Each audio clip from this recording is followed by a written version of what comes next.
It seems like certain fad foods and diets get all the glory, but some of the best ones are overlooked and underappreciated. Now, here to clear up some confusion surrounding the superfood category is registered dietitian Jackson Blatner. Dawn, good morning to you.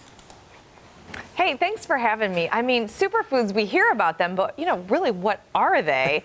And there's no exact definition, but really what they simply are foods that are loaded with nutrition that end up being super good for us. And you don't have to go to exotic islands or your health food store to get superfoods. You probably have superfoods in your kitchen right now. Right, so we're going to talk about ones that are underappreciated, but let's start with ones that are more obvious first. Well, here's the thing. A lot of people know fruits and vegetables are generally going to be superfoods. So, people will say, okay, I know that these are good for me, but how do I make them taste good? How can I have fun with them? And so I'm really known for being a swapper, right? So that you take something that has less nutrition and you put something that has more nutrition in. So that's why I am super excited to be talking about things like pecans, which nobody's talking about them being a superfood, but they are. In fact, they're considered the original super nut because they are the only major tree nut that is native to America. And they're a super nut because they're loaded with nutrition.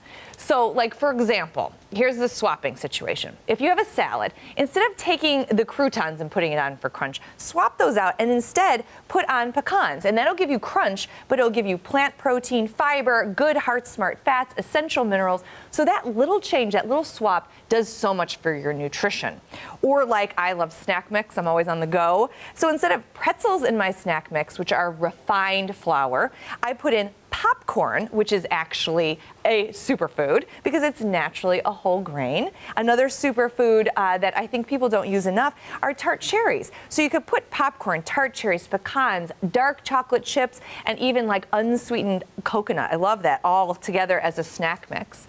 Tacos, I mean, those are delicious. But instead of the ground beef, you could do something like lentils, which are a superfood.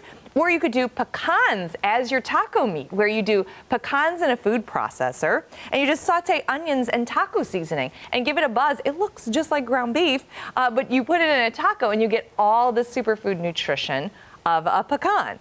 And I also like breaded stuff, it gives you a good crunch. But instead of the white breading, you could use pecans as the topping. And whitefish, in fact, is a superfood. A lot of people think of salmon, but whitefish also is a superfood. Wow, all of that looks completely delicious. I would take any one of those any day. And good swaps, too. I mean, like you're saying, drop the carbs, drop the refined flour, add in those pecans, which really are good for you. And all of this and more can actually be found in your book, right?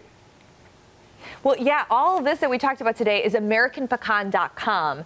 And I think just the idea here is start swapping, right? Time to get swappy. Right. Tell us a little more about your book. I see it there on the right. Where can we get it if we're interested?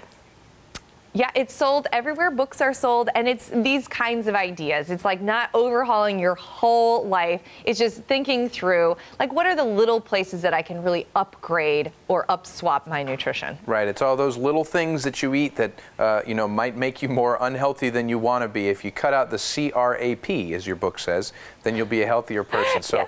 I want to thank you so much for joining us today.